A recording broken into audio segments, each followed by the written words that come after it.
Assalamualaikum warahmatullahi wabarakatuh. Salam jumpa kembali dengan saya, Ningsi Purbawa TNPD, Guru Bahasa Indonesia SMA Negeri 5 Depok.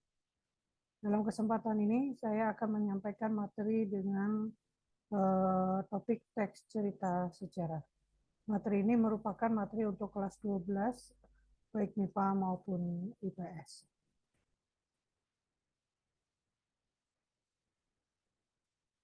Pemahaman teks cerita sejarah. Dalam materi ini kita akan belajar tentang pengertian teks cerita sejarah, fungsi teks cerita sejarah, ciri-cirinya, jenis-jenisnya, dan struktur teks cerita sejarah.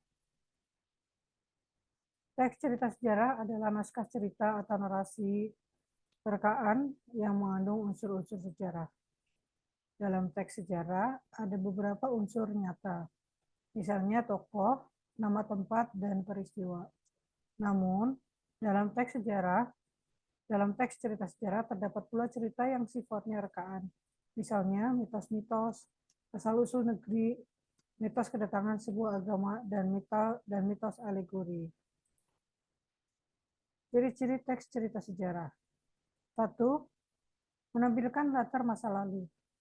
Selanjutnya disajikan secara kronologis.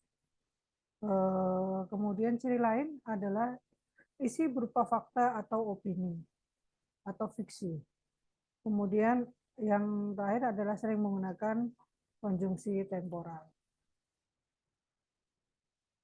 Teks cerita sejarah berdasarkan sejarah. Teks cerita sejarah berdasarkan fiksi.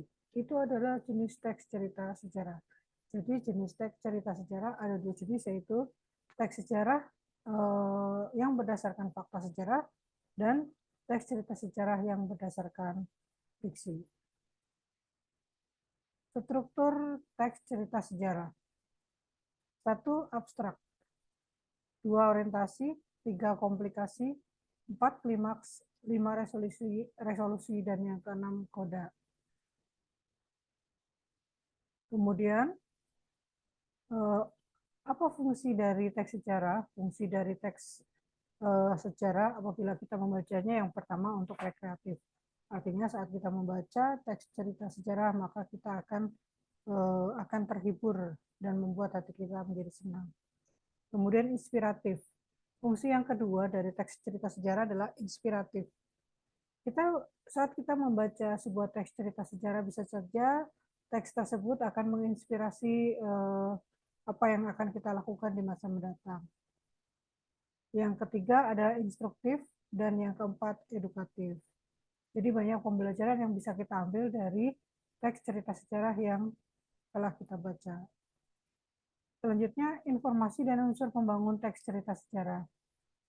Unsur-unsur pembangun teks cerita sejarah terkandung dalam teks cerita sejarah. Demikian juga informasi penting dalam sebuah teks sejarah. Kemudian, langkah-langkah menemukan informasi penting dalam teks cerita sejarah.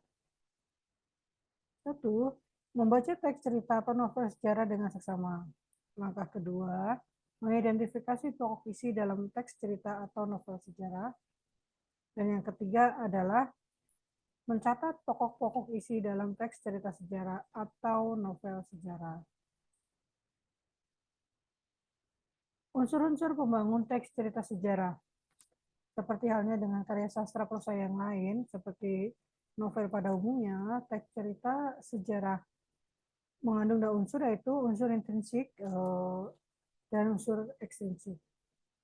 Unsur-unsur intrinsik termasuk di dalamnya adalah tema, amanat, tokoh atau pengukuhan, sudut pandang, latar, dan alur.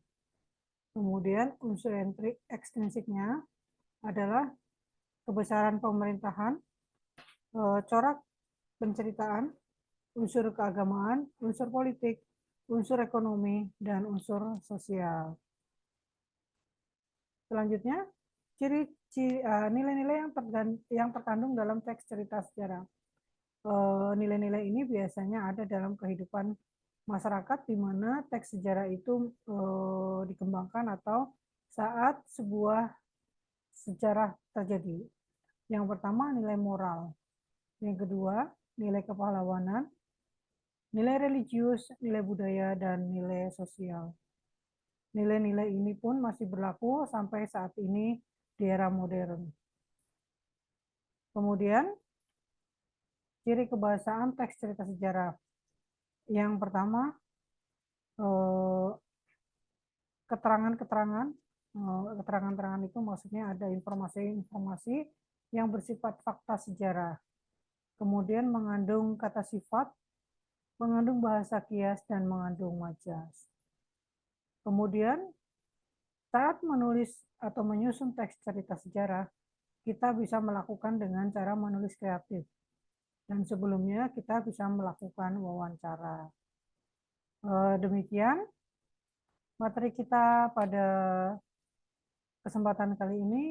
Sampai bertemu kembali pada materi selanjutnya. Saya akhiri. Sekian. Wabillahi taufiq wal hidayah. Wassalamualaikum warahmatullahi wabarakatuh.